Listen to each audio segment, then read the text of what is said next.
La clé du mystère sur Fréquence Évasion, histoire insolite, recherche et témoignages. Dans quelques instants, dans la clé du mystère, nous recevrons Didier Giraud, médium, et nous parlerons évidemment de médiumnité. C'est tout de suite sur Fréquence Évasion. Chaque jour, sur Fréquence Évasion Radio, recherche, ovni, paranormal, faits de société, protection de l'environnement et les rendez-vous avec vos stars préférées dans Paroles de Stars. Fréquence Évasion, c'est également la voix des sudistes en Principauté de Monaco et dans le Grand Sud. Fréquence Évasion Radio, dites-nous tout. Dites-nous tout. Dites-nous tout. Fréquence Évasion. Fréquence Évasion. La clé du mystère sur Fréquence Évasion, recherche et témoignages. Didier Giraud, bonjour, merci d'être avec nous. Bonjour. Alors, vous êtes médium, vous communiquez avec les disparus. Comment avez-vous découvert votre médiumnité? Quel a été votre parcours? Bon, c'est une longue histoire, je vais essayer de la faire en résumé en fait. Comment j'ai découvert ma médiumnité? Un petit peu bizarrement. Je suis médium depuis que je suis tout petit. Mais tout petit, on s'imagine pas qu'on est différents les uns des autres. Et petit garçon que j'étais, j'ai toujours pensé que tout ce que je captais, tout le monde le voyait. Si c'était évident pour moi, c'était également évident pour les autres. Donc j'en parlais pas. On parle pas de choses qui sont évidentes. On va pas aller voir quelqu'un en disant ah tiens t'as deux yeux, ils sont de couleur bleue. La personne elle le sait. Ouais. Donc tout ce qui est évident pour soi, on a toujours tendance à penser que c'est évident pour les autres. Et c'est un peu plus tard en grandissant que je me suis rendu compte que les autres n'avaient pas forcément le même mode de fonctionnement que moi par rapport aux infos que je pouvais capter. Un petit exemple, si à un moment donné une sortie est organisée et que je sens qu'il va y avoir un danger, un problème quelconque, peureux comme je suis, enfin surtout quand on est petit garçon, on va se dire non, il faut pas le faire, il faut pas y aller. Et j'imaginais que tout le monde avait capté la même chose que moi et que tout le monde serait d'accord avec moi. Au contraire, tout le monde disait si c'est une bonne idée, il faut y aller. Voilà. Et quand on est petit garçon, on a beau dire qu'on veut pas y aller, on fait pas le poids face à des adultes qui prennent eux la décision. Donc on est obligé de suivre tout le monde. Et je partais du principe que si ça se trouve, bien qu'ils aient eux capté l'incident qui allait se produire ou la mésaventure, je m'imaginais que du coup ils avaient probablement anticipé et qu'ils allaient pouvoir éviter la mésaventure justement. Mmh. Et quand l'événement négatif que j'avais perçu arrivait, là je comprenais pas. Je me disais mais s'ils le savaient, et pourquoi ils ne l'ont pas évité? Pourquoi? Voilà, j'étais plein de questionnements et je comprenais pas. Voilà. Mais ça se traduisait comment? C'était des ressentis? Alors oui, c'est sous forme de ressenti. Je ressens les choses au niveau du plexus solaire. Quand ce sont des choses positives, c'est comme si je pouvais prendre une grande inspiration. Je respire en grand, c'est une sensation qui est très agréable et je sais qu'il va se passer quelque chose de très positif. À l'inverse, quand c'est un événement négatif, alors là, c'est toujours au niveau du plexus, mais là, j'ai comme si on me coupait le souffle, comme si je recevais un coup de poing. J'ai comme un espèce de poids à ce niveau-là. Mmh. Bien évidemment, alors ça c'est, on va dire, la sensation un peu brute que j'avais quand j'étais petit, donc j'étais incapable de définir avec précision quel événement exactement allait se produire. Je savais simplement si c'était positif ou négatif. Bien évidemment, après, plus j'ai grandi, plus je me suis intéressé à cette particularité que j'avais, et plus j'ai réussi à l'affiner. C'est-à-dire que quand j'avais, par exemple, quelque chose de négatif qui allait m'arriver, je regardais chaque pan de ma vie et je me posais la question, est-ce que ça va concerner, par exemple, mes études? Oui. Et puis j'avais pas d'informations, il n'y avait rien qui m'arrivait, donc je partais du principe que si j'avais rien, c'est que ça concernait pas les études. Est-ce que ça concerne la famille? Est-ce que ça concerne la santé? Est-ce que ça concerne... Et puis au bout d'un moment, la sensation désagréable qui m'avait averti se remanifestait de nouveau dès que je touchais le domaine en question. Voilà. Donc ça s'affinait de plus en plus. Alors ça, je vais dire, c'est la médiumnité brute. Oui. La médiumnité spirite, qui permet justement de recevoir des messages des défunts, elle m'est annoncée par mes guides en 2011. Oui, et comment ça s'est produit? Eh bien justement, alors j'étais tranquillement assis à mon bureau, donc disons que j'exerce mon activité depuis 2006 et jusqu'à 2011 c'était que de la voyance. Je recevais que des personnes qui étaient en questionnement par rapport à leur avenir professionnel, sentimental, familial, peu importe, mais c'était vraiment basé que sur de la voyance. Je suis en contact avec les guides, je reçois des informations de leurs guides qui les éclairent s'ils le veulent bien. Faut pas s'imaginer qu'on a le droit d'avoir toutes les réponses non plus. Et je transmets, je partage cette vérité, ces informations qui me sont transmises. En 2011, j'ai j'étais assis tranquillement à mon bureau où je reçois ma clientèle. Je faisais rien de particulier, j'étais simplement là assis et tout à coup, je ressens derrière moi une énorme boule d'énergie lumineuse, très bénéfique, très bienveillante. Donc j'ai compris que c'était une manifestation que je ressentais physiquement, mais que je ne verrais pas. Donc je me suis pas retourné pour essayer de les voir, parce que je sais que je peux pas les voir, mais j'ai ressenti leur présence. C'était très très agréable. Je me suis jamais senti aussi bien. Et à ce moment-là, ils m'ont délivré un message qui n'a pas duré longtemps, mais qui était... c'est comme si je recevais 10 messages d'un seul coup, en une fraction de seconde. Un petit peu comme si j'avais 10 postes de télévision devant moi, et avec 10 chaînes de télé différentes, 10 films différents. Mais j'avais cette capacité de tout comprendre en même temps. C'était incroyable comme sensation. Et ils m'ont annoncé qu'il était temps que j'arrête de barboter dans ma pataugeoire. Il était venu le temps pour moi d'aller dans le grand bassin pour apprendre à nager pour de vrai, donc là où j'ai pas pied, avec les champions olympiques. Avec les champions olympiques. Donc tout ça, c'était le message codé. Et j'avais simultanément la traduction en clair qui me disait qu'il était temps que j'arrête de faire mon petit médium, tranquillement, humblement de mon côté, et que je serais amené à faire des conférences, de plus en plus de conférences, et partout en France. Que ça commencerait même par Avignon. Alors sur le coup, je ne comprends pas, parce que Avignon, je suis nul en géographie, donc Avignon, je ne vois absolument pas où c'est. C'est chez nous. Je n'y ai jamais mis les pieds, et je connais personne de là-bas. Donc que mes guides m'annoncent que je serai amené à faire des conférences de plus en plus partout en France et que ça commencerait par Avignon.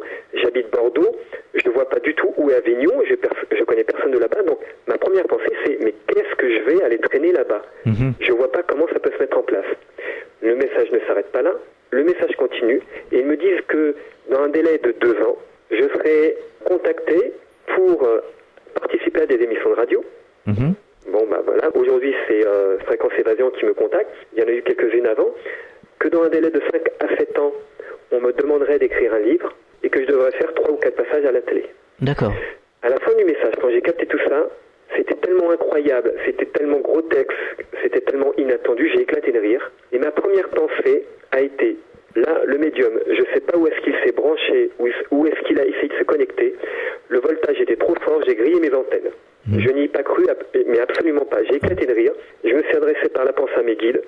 Et je leur ai dit, franchement, je ne vois pas comment ça peut arriver. Je laisse les choses venir à moi, mais je ne suis pas un vecteur.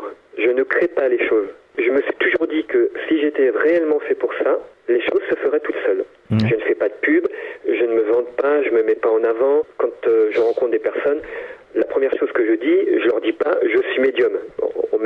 Au contraire, j'essaie de l'éviter.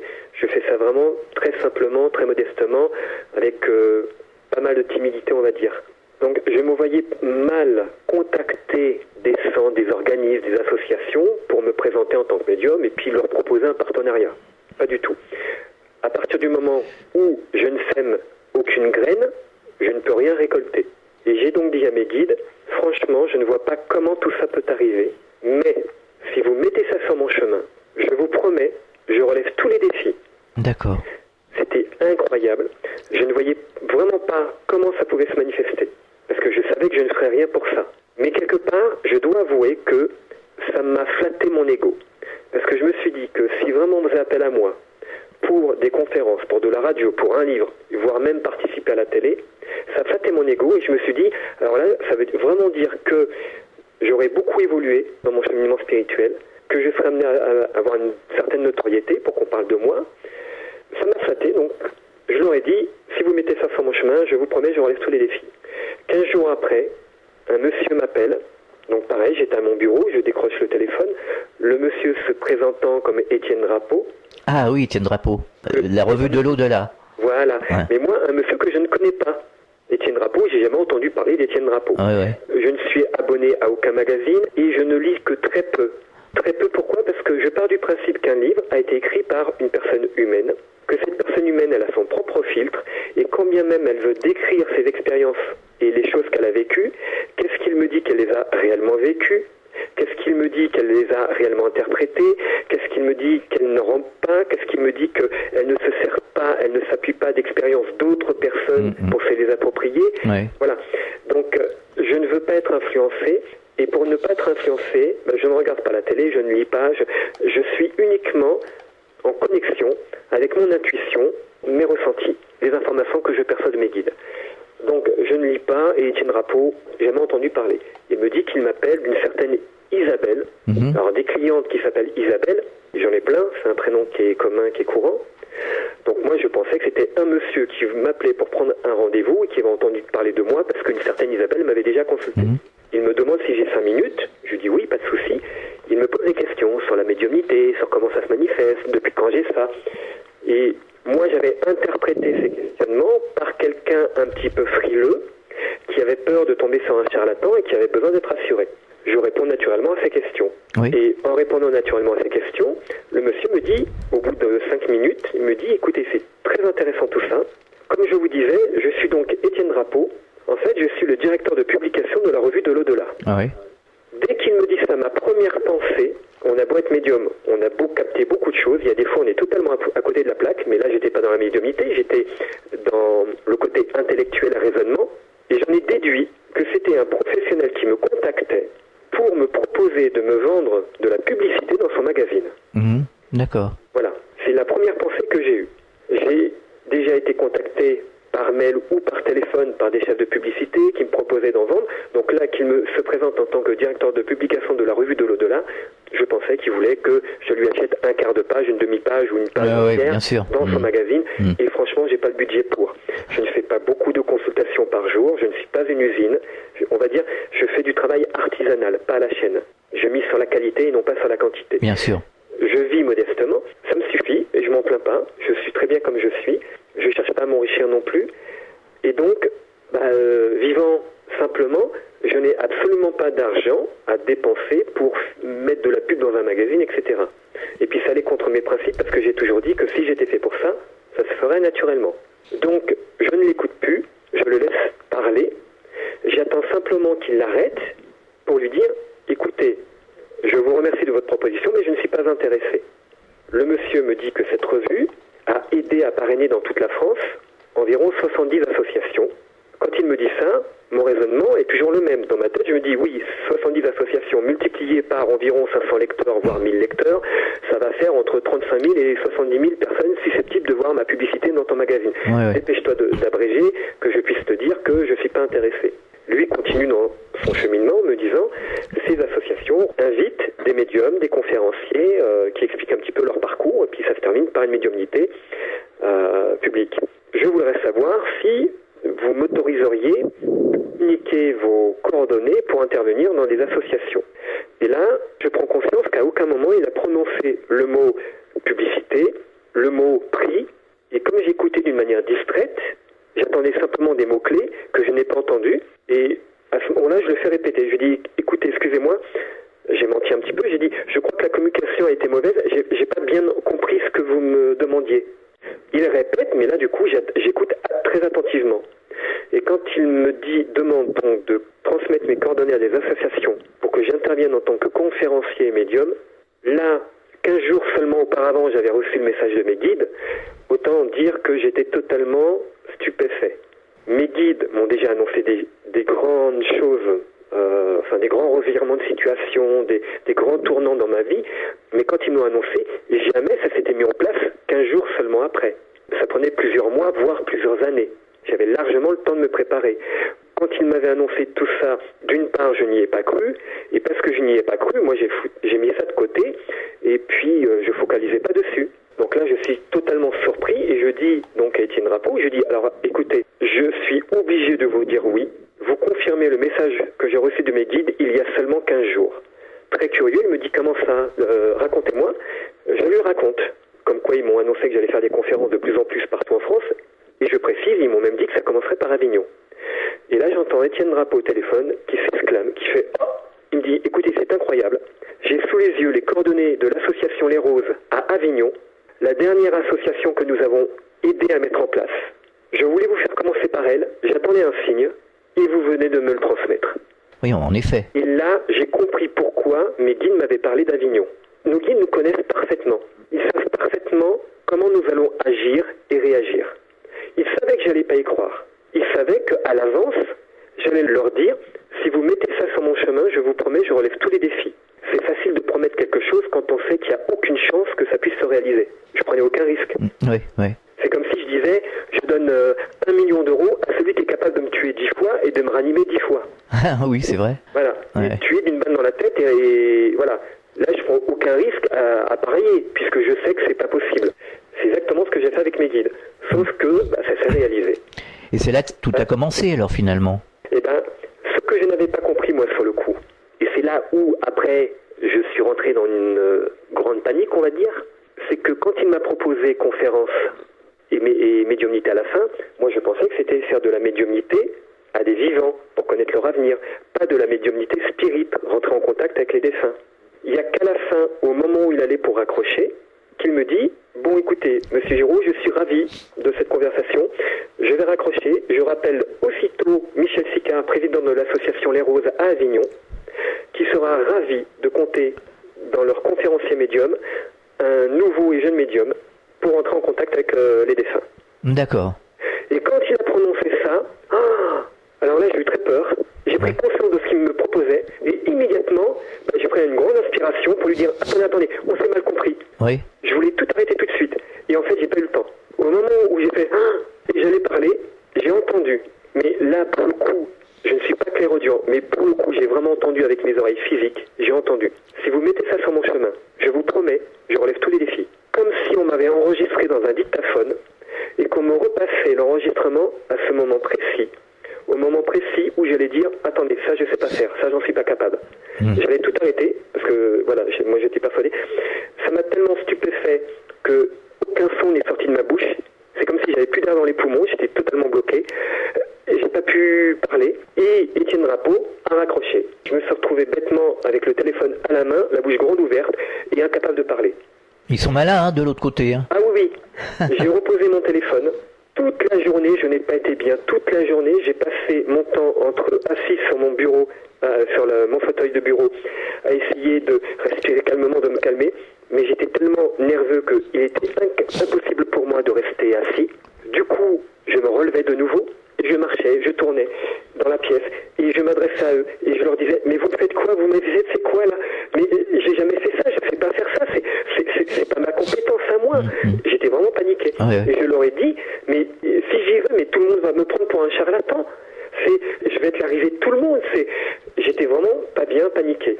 Chose incroyable, durant les 2 mois qui ont suivi cet entretien, dans les 2 mois qui ont suivi, dans les consultations de voyance que je faisais, j'ai capté une dizaine de défunts.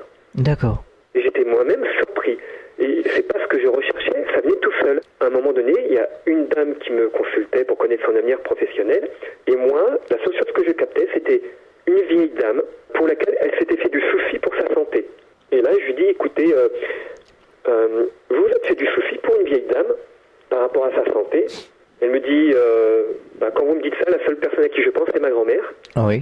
Et je lui dis, ça remonte à combien? Ça remonte à 1 an, 2 ans? Et elle me dit, ça remonte à 2 ans.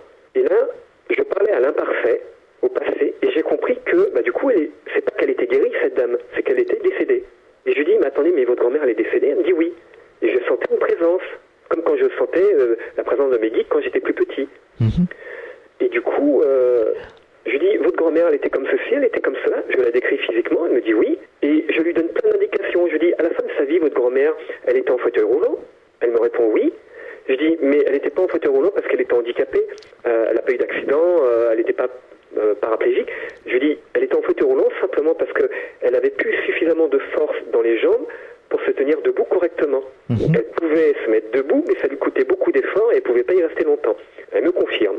Et après, j'ai parlé de la succession, le bien qu'elle avait laissé, le problème par rapport à ce bien, cette maison avec un côté au niveau du toit où il y avait une infiltration d'eau qui faisait une infiltration également au niveau des murs, qu'il fallait faire les réparations, sinon il y aurait un ravalement de façade, ça coûterait plus cher. Enfin, j'ai plein de détails, comme quoi elle avait des oiseaux chez elle, les 3 variétés de fleurs avec lesquelles elle faisait des bouquets. Je suis un homme, moi je ne m'y connais pas en fleurs, je ne suis pas fleuriste. Mais voilà, j'ai donné tout un tas d'indications. C'était vraiment quelque chose d'incroyable et de tout nouveau. Moi-même, j'étais émerveillé. Et à la fin, cette dame-là m'a avoué qu'elle, depuis 2 ans, elle avait fait le tour des médiums parce qu'elle espérait rentrer en contact avec sa grand-mère, que finalement elle avait été déçue et que là aujourd'hui, elle voulait simplement contacter un voyant pour connaître son avenir professionnel et que j'étais le seul à lui avoir réellement donné des messages de sa grand-mère. Je lui ai même dit qu'elle lui avait fait un signe. Le signe était très très précis, c'était en rapport avec de la fleur d'oranger.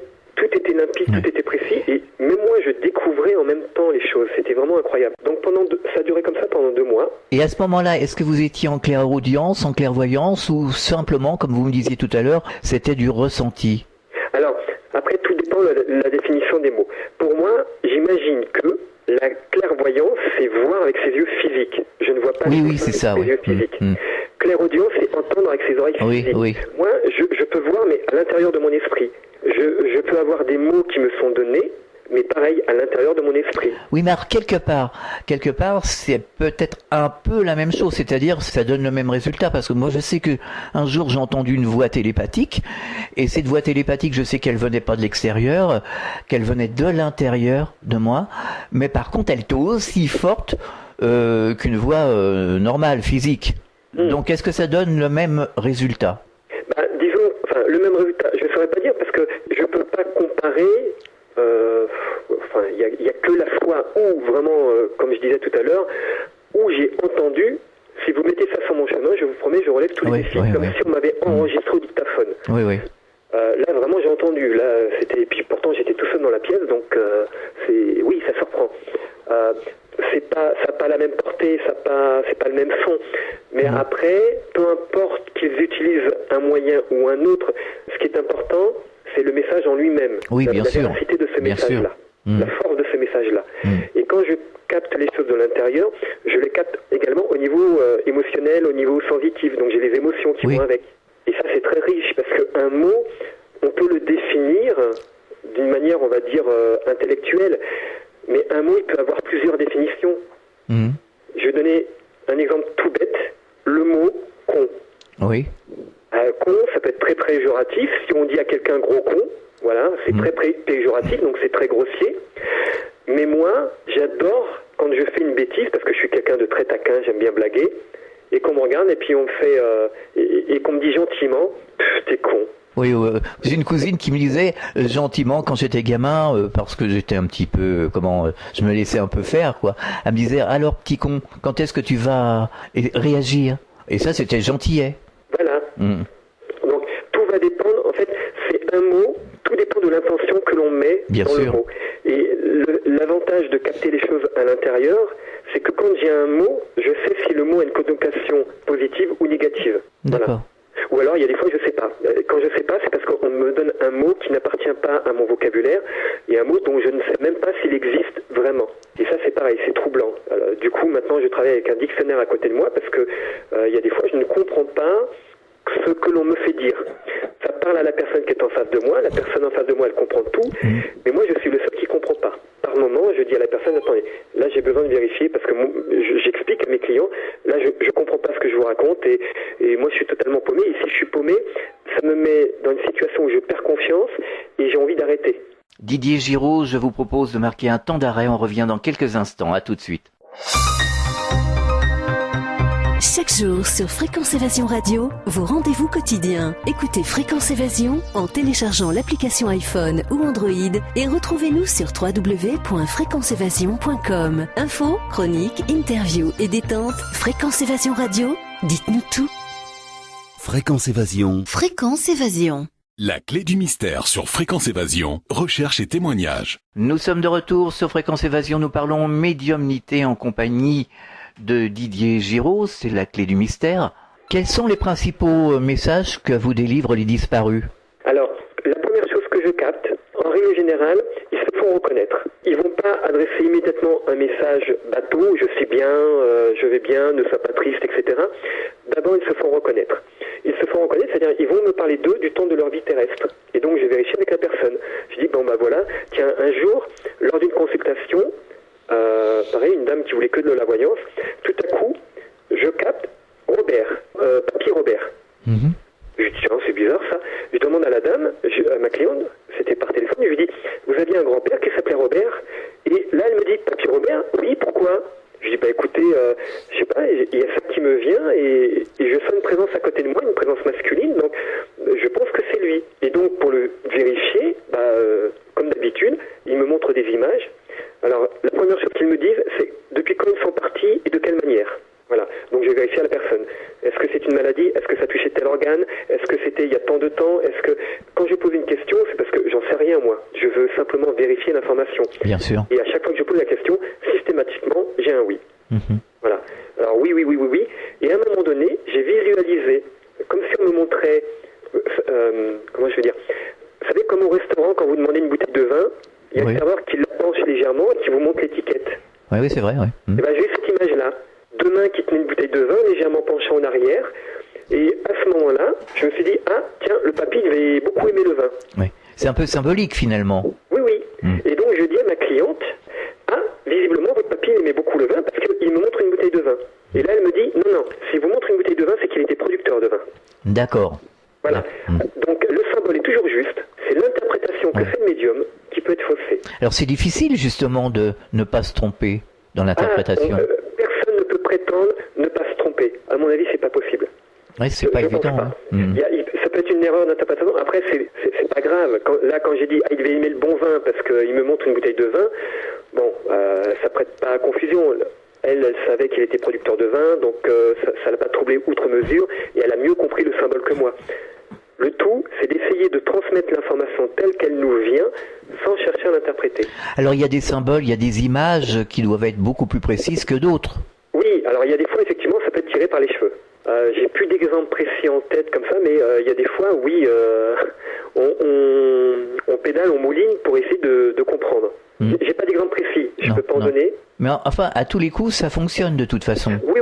Ou vraiment, si ça fonctionne pas, c'est que j'ai pas un bon contact. C'est comme le téléphone portable. Oui. On a tous un téléphone portable, on peut se contacter. La plupart du temps, ça passe bien. Et puis, il y a des fois, il y a des interférences, on a du mal à s'entendre. Il y a des fois, ça peut arriver. Et moi, dans ces cas-là, j'insiste pas. D'une part, parce que c'est très épuisant. Quand le contact passe bien, physiquement, tout va bien.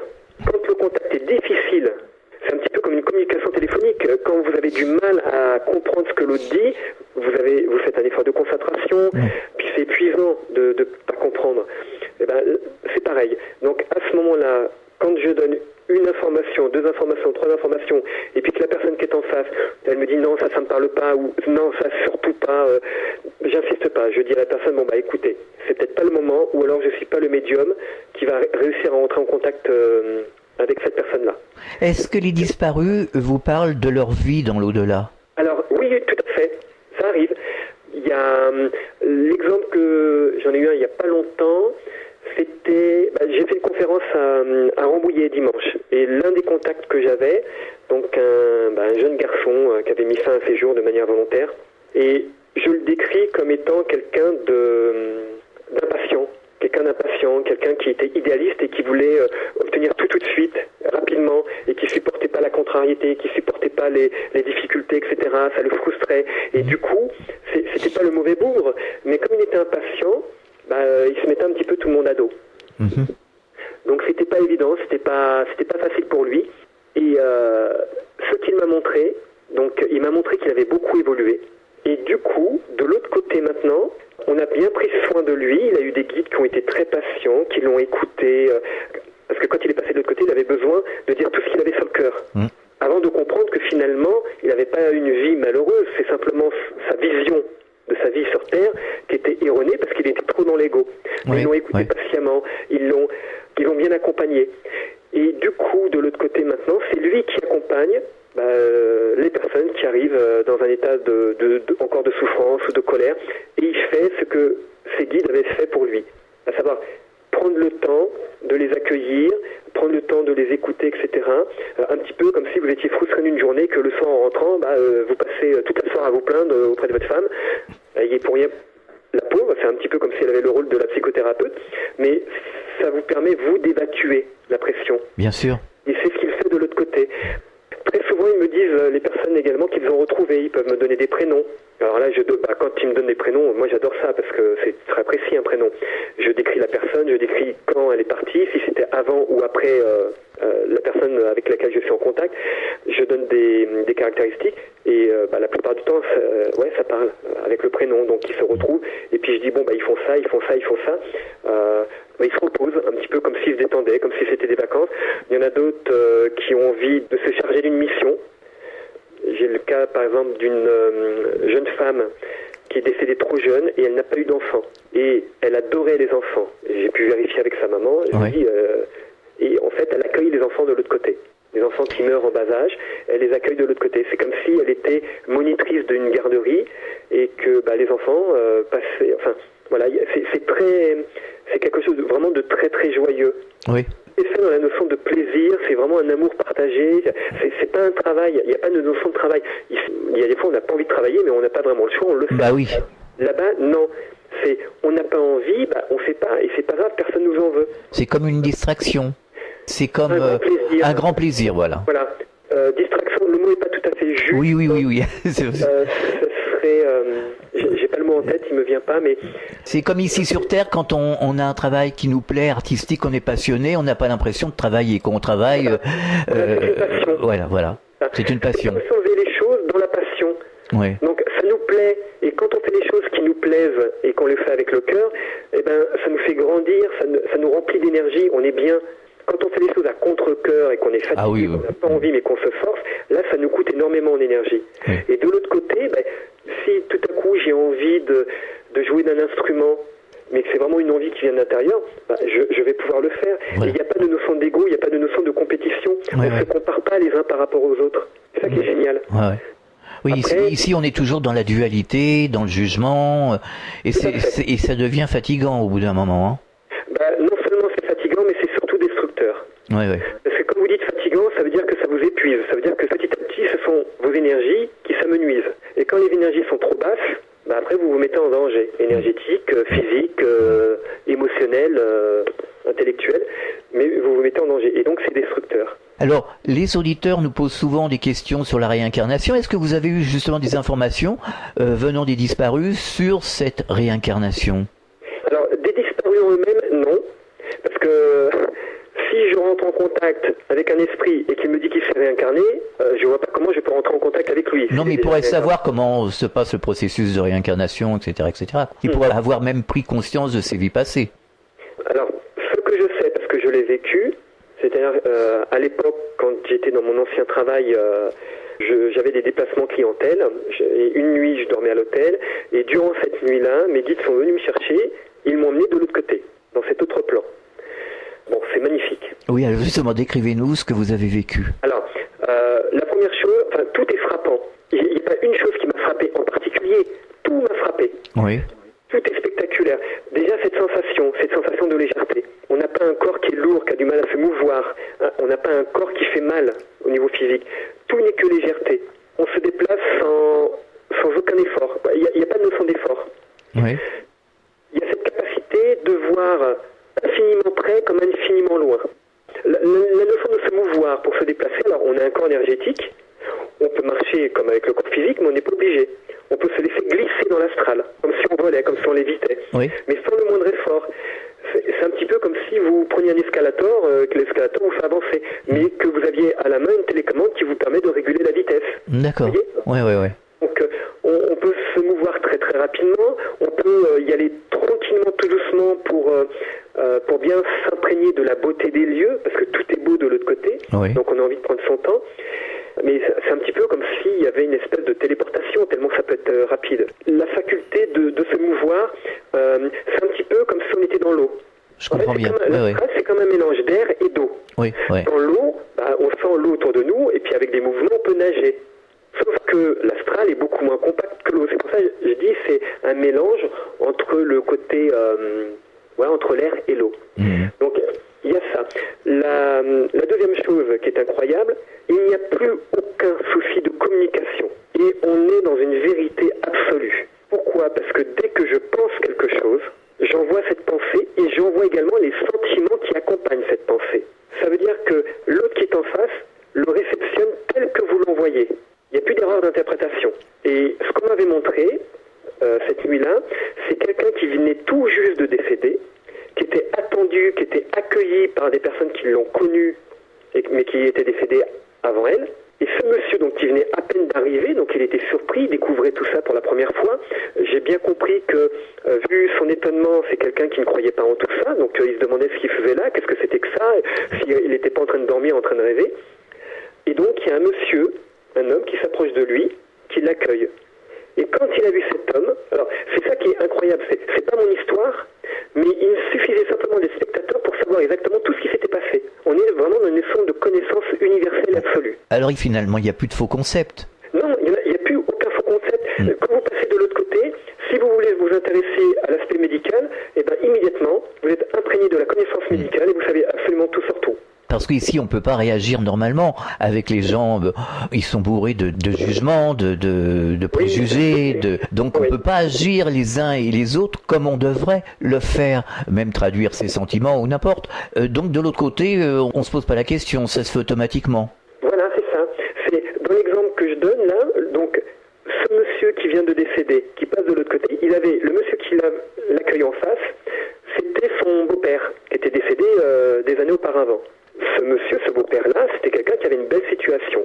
Mais dans la fin de sa vie, il était devenu un petit peu sénile, et donc il n'était plus capable de payer ses factures à temps, il oubliait tout, il égarait tout, etc. Donc ils ont placé le beau-père dans une maison de retraite de repos. Pour qu'on s'occupe de lui, sur le plan médical, etc., qu'il ait le moins d'affaires possible à gérer. Et puis lui avait procuration sur ses comptes, et c'est lui qui gérait ses comptes. D'accord. Et en fait, en gérant les comptes, comme le beau-père était âgé et qu'il avait une belle situation et qu'il n'avait pas besoin d'autant d'argent que ça, il s'était autorisé à faire des dépenses sur le compte du beau-père, mais des dépenses personnelles. Et quand il est arrivé de l'autre côté et qu'il a reconnu immédiatement, alors il a été étonné, mais immédiatement également lui est revenu le souvenir et la culpabilité. Oui, je comprends, ouais. Et à ce moment-là, il lui a dit « Oh, c'est là, mais je suis content de te voir ». Mais en réalité, c'était pas vrai, parce que son sentiment, il était plutôt rongé par la culpabilité, il avait honte de lui. Bien sûr. Et en fait, il envoie une pensée, mais qui est en disharmonie, en désaccord avec ce qu'il ressentait. Oui. Et là, immédiatement, son corps énergétique a pris des couleurs sombres, s'est assombri. D'accord. Quand vous êtes dans un monde de lumière, que vous voyez à 360 degrés dans toutes les directions, que tout est beau, que tout est lumineux, et que tout à coup, dans cette beauté magnifique, vous avez du gris qui se forme, ça tire l'œil. Oui, je comprends, oui. Ça veut dire que tout le monde a été témoin de ça, tout le monde l'a vu, et lui, il a pris immédiatement conscience que tout le monde avait vu son mensonge. Oui. Il a une réaction purement terrestre, il s'est caché le sexe. C'est comme s'il était tout nu, et qu'il avait honte d'être tout nu, et que il se cachait ce qui est de plus intime. C'est un petit peu ici, quand on nous disait, quand on était petit, tu fais attention, t'as le bout du nez qui remue. Ah oui, maintenant vous me dites ça, effectivement, j'ai entendu ça quand j'étais petit. Oui, quand on était petit, qu'on disait des bêtises, on nous disait, bon, ça suffit, t'as le bout du nez qui remue. Et donc du coup, oui, voilà, c'est l'expression qui dit ça se voit comme le nez au milieu du visage. Exactement. Voilà. Donc là, il était pris en flagrant délit, mais parce qu'il était gêné, parce que et alors que celui qui était en face, lui, s'en fichait. La seule chose qui compte, c'est l'amour. Il a été honnête, il s'estimait bien, il s'appréciait bien tous les deux. C'est la seule chose qui compte. Peu importe qu'après, il ait dépensé de l'argent du beau-père pour changer de voiture, ou s'acheter une piscine, ou faire des travaux dans la maison, etc. De toute façon, sa fille était la seule héritière. Il n'y en avait pas d'autre, donc l'argent lui serait revenu à sa fille après. Mais à ce moment-là, on n'est pas jugé, on est pardonné, non, quoi. On n'est jugé, on n'est absolument pas jugé. De l'autre côté, il n'y a pas pire juge que soi-même. C'est vrai, oui. C'est-à-dire qu'on connaît notre histoire. On nous fait, il n'y a pas de jugement. Simplement, on nous fait défiler le film de notre vie. On nous montre chaque étape de notre vie. On est à la fois spectateur et acteur.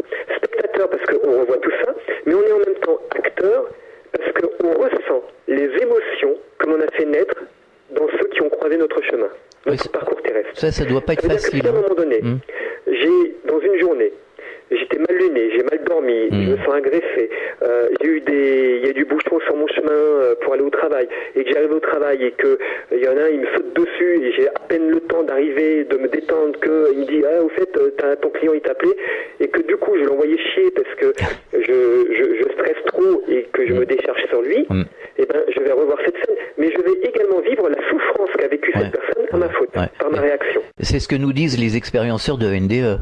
Oui, alors ça c'est génial. Ce rêve que j'ai fait, il y a facilement 15 ans en arrière. J'ai fait un rêve. Pour moi, c'était qu'un rêve. N'empêche que c'était tellement flagrant, tellement marquant que le matin, quand je me suis réveillé, j'ai pris le papier à lettres de l'hôtel, qui était dans la chambre. Je m'en rappelle encore, en haut, il y avait écrit Hôtel de France, avec un logo. Et j'ai écrit de ma main tout le contenu de mon rêve. Tellement c'était magnifique et tellement j'avais peur d'en oublier des détails. Et j'ai donné un titre à mon récit et je l'ai intitulé « le voyage de l'âme. D'accord. Le soir, je rentre, je raconte mon rêve à mon ex-femme, en disant que c'était fabuleux, que c'était magnifique, et je lui décris tout ce que j'ai vécu, mais bon, quelque part, c'est qu'un rêve. Je ne sais pas si je l'ai réellement vécu, mais bon, c'était tellement magnifique, et j'étais dans un tel état de conscience que un rêve, il y a plein de pans du rêve qu'on oublie, qui sont flous, où c'est incohérent, alors que là, tout était d'une précision incroyable, Oui. tout était cohérent. Oui. Et il y a des rêves qui sont très marquants, qu'on n'oublie jamais. Ah ben, là, tout le rêve en question, tout le rêve, absolument tout le rêve est marquant. Il n'y a pas un détail que j'ai oublié. À chaque fois que j'en parle, c'est comme si j'en avais rêvé là cette nuit.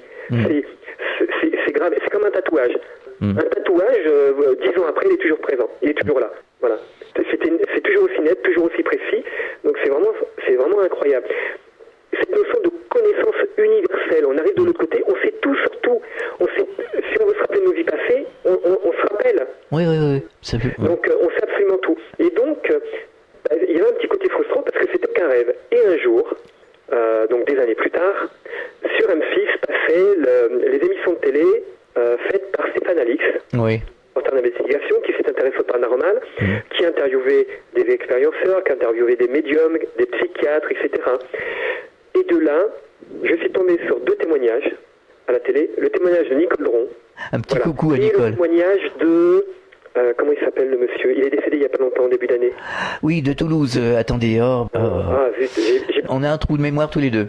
Oui, j'ai plus le prénom. Mais du coup, quand j'ai entendu leur témoignage, mais j'étais excité sur mon canapé, je sautais sur place, et mon ex-femme qui était sur ma gauche, je lui tapotais son avant-bras droit avec ma main gauche, et je dis, écoute, regarde, t'entends ce qu'il dit, tu te rappelles quand je t'ai parlé de mon rêve, tu te rappelles, ils sont en train de dire exactement la même chose, et j'étais vraiment emballé, pour moi c'était incroyable, j'étais en train de me dire, mais alors donc j'ai pas rêvé, donc c'est vrai, donc voilà, sauf que moi, je suis pas décédé, je suis pas passé par le tunnel de lumière, c'est mes guides qui sont venus me chercher, qui m'ont emmené de l'autre côté. Jean Morzel de Toulouse. C'est ça. Oui, Jean Morzel qui était un homme vraiment formidable, qui était un rayon de soleil. Il a témoigné ici chez nous. Nicole, c'est une amie. Nicole a vécu une très belle expérience. Oui, alors Nicole, après je l'ai vue en conférence à l'association Tracing Diagonale à Villeneuve-d'Ornon, juste à côté de Bordeaux. Ouais. Et tout le long de sa conférence, j'ai eu les larmes aux yeux, parce que tout ce qu'elle disait, c'est comme si chaque cellule de mon corps vibrait en harmonie avec elle. Et tout ce qu'elle avait vécu, c'est comme si je le ressentais intérieurement. Et notamment, là où j'étais profondément marqué, c'est quand elle raconte que face à son guide, son ange gardien, il lui a simplement posé 2 questions. Comment as-tu aimé? Qu'est-ce que tu as fait pour les autres? Ouais. Voilà. Et là, effectivement, on fait quoi sur Terre? On est enfermé dans un système, on manque de liberté.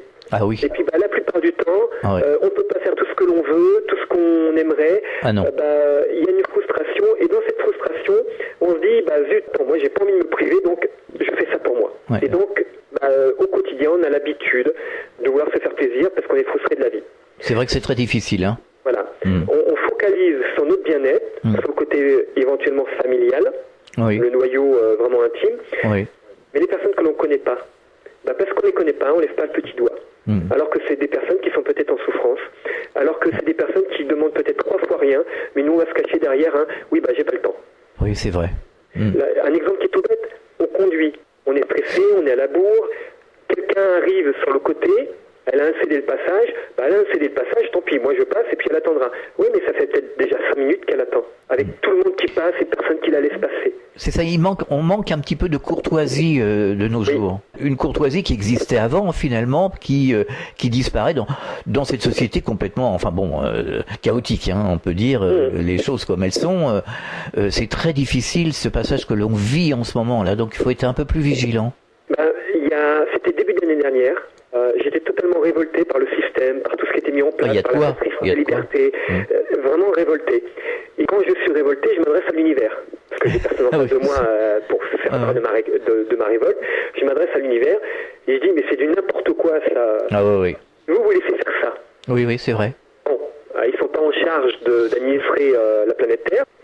On a notre libre arbitre, la planète Terre nous a été confiée, on en fait ce qu'on veut avec notre libre arbitre. La seule chose ils m'ont dit, avant de juger les autres, regarde ce que toi tu fais. Le plus important, ce n'est pas ce que font les autres. Le plus plus important, c'est ce que tu fais toi.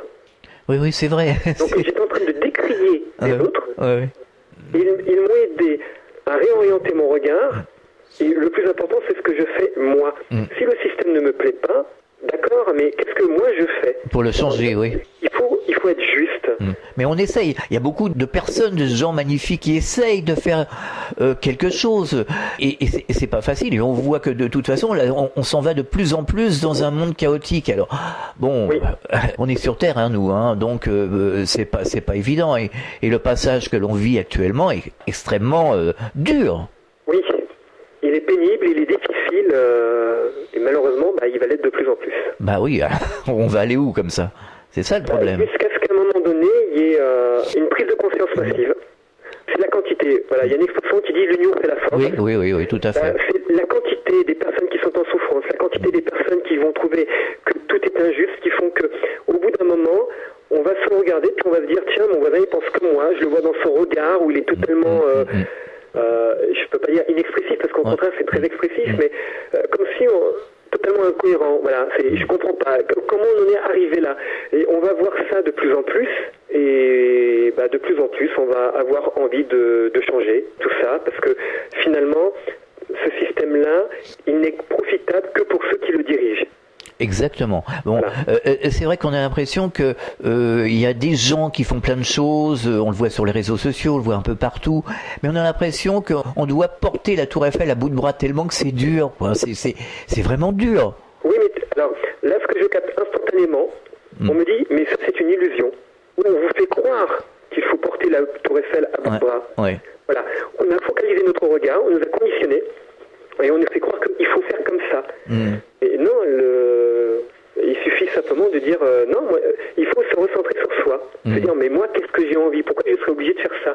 Pourquoi on me dit que c'est le chemin que je dois prendre et que c'est cette mission-là que je dois réaliser? Le problème, c'est qu'on nous a tous séparés les uns des autres. Voilà, exactement. C'est ça le problème. On a créé différentes castes. Il va y avoir la caste des gens aisés, celles qui sont riches, les dirigeants, la caste des gens aisés, la caste... il va y avoir des chefs d'entreprise, il y a la caste de... Voilà, et puis il y a la caste des pauvres, il y a la caste... On nous a séparés. Et donc, il n'y a plus de rapport humain. Tout à fait. Et c'est pour ça que... même au niveau de la société, les castes ne se mélangent pas les unes aux autres. Ah non. Ils n'ont pas les mêmes valeurs. Et c'est ça qui est dommage, parce que la seule chose qui compte, c'est justement ce lien d'amour qui est gratuit, ce que je fais de manière gratuite et avec le cœur. Tout ça a été fait exprès de toute façon. Hein. Oui. Mais comme je pense que c'est le bien qui triomphe toujours, je pense qu'il va se passer quelque chose et que ça va exploser tout ça. Oui, c'est prévu. Didier Giraud, je vous propose de marquer un temps d'arrêt. On revient dans quelques instants. À tout de suite. Réactualisez régulièrement toutes vos applications iPhone et Android sur les sites de Fréquence Évasion Radio et Monte Carlo Azur. FréquenceÉvasion.com, FréquenceÉvasion2.com et MonteCarloAzur.com. Fréquence Évasion. Fréquence Évasion. La clé du mystère sur Fréquence Évasion, recherche et témoignages. Nous sommes de retour sur Fréquence Évasion. Nous parlons médiumnité en compagnie de Didier Giraud. C'est la dernière partie de la clé du mystère. Alors pour terminer sur une note positive, de l'autre côté, est-ce que vous avez l'impression que c'est plus tangible? C'est ce qu'on nous dit ici, hein. Les intervenants nous disent que ceux qui font des OBE, des NDE, c'est beaucoup plus réel, beaucoup plus tangible, beaucoup plus lumineux qu'ici. Oui, c'est incroyable. Vous avez même des couleurs de l'autre côté qui n'existent pas ici.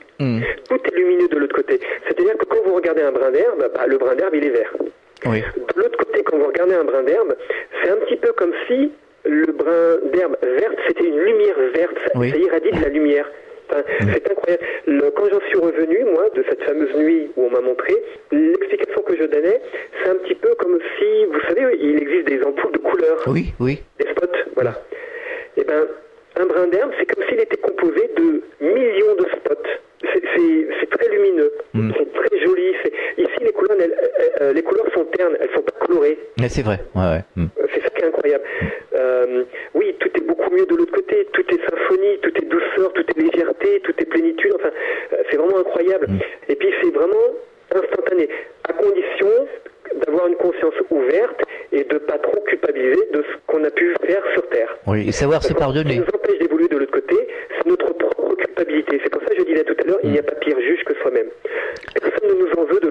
c'est vraiment l'amour inconditionnel. Inconditionnel, ça veut dire qu'on nous aime sans condition. Peu importe qui on a été, peu importe ce que l'on a fait, on est aimé.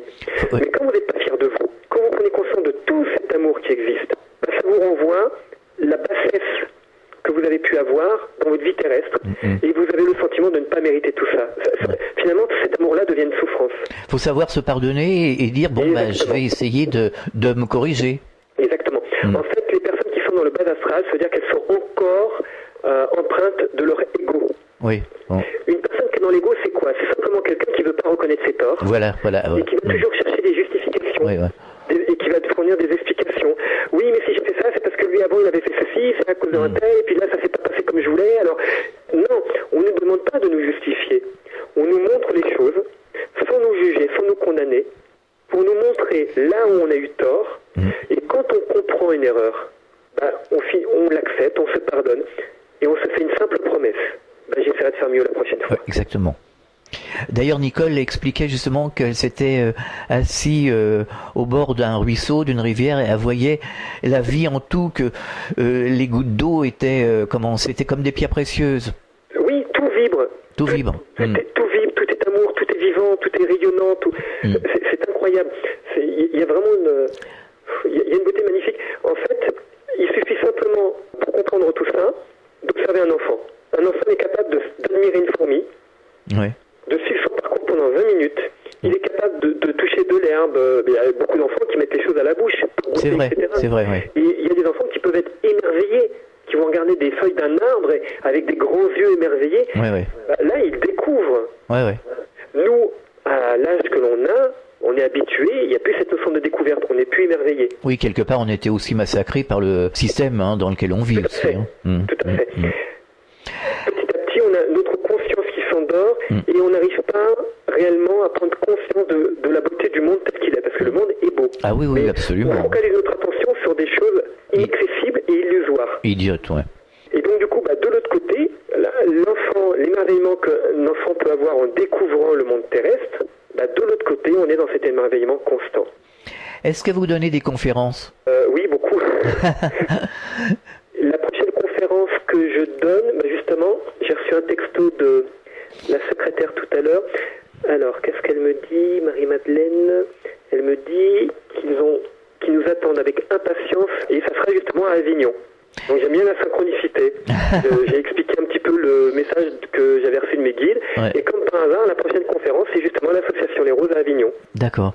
Est-ce que vous auriez un message adressé aux auditeurs?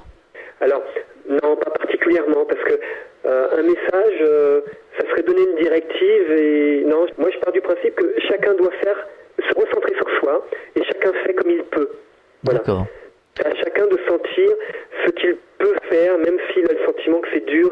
Mais il faut que ce soit une prise de conscience intérieure. Je ne vais pas donner un message bateau, aimez-vous les uns les autres.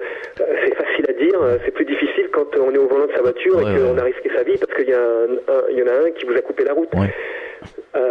Non, mais simplement, il y a des gens qui sont inquiets, qui se posent des questions, et puis qui sont un peu ballottés dans cette société, qui n'ont pas le temps de réfléchir, et qui tournent un peu en boucle. Si c'est par rapport à l'au-delà, il n'y a pas d'inquiétude à avoir. Est-ce que vous avez des projets? De projets particuliers, je suis sur ma petite barque et puis je la laisse glisser et je vais là où elle m'emmène. Alors on peut vous retrouver sur internet, vous avez un site? Oui, laportedelame.free.fr. D'accord, qu'est-ce que l'on peut trouver sur ce site? J'explique un petit peu ma vocation, comment j'en suis arrivé à exercer l'activité de médium. On y trouve mes conférences, il y a mon agenda pour ceux qui souhaitent prendre un rendez-vous. Comme ça leur permet immédiatement de savoir s'il y a un créneau qui leur convient et puis on m'envoie le mail en me faisant une proposition et après moi je mets mon agenda à jour. Il y a mes conférences également qui sont affichées. Il y a mes tarifs, voilà. Merci Didier Géraud d'avoir participé à la Clé du Mystère. C'était un plaisir. Bon courage pour la suite et à très bientôt. C'est gentil, merci beaucoup. Au revoir. Fréquence Évasion.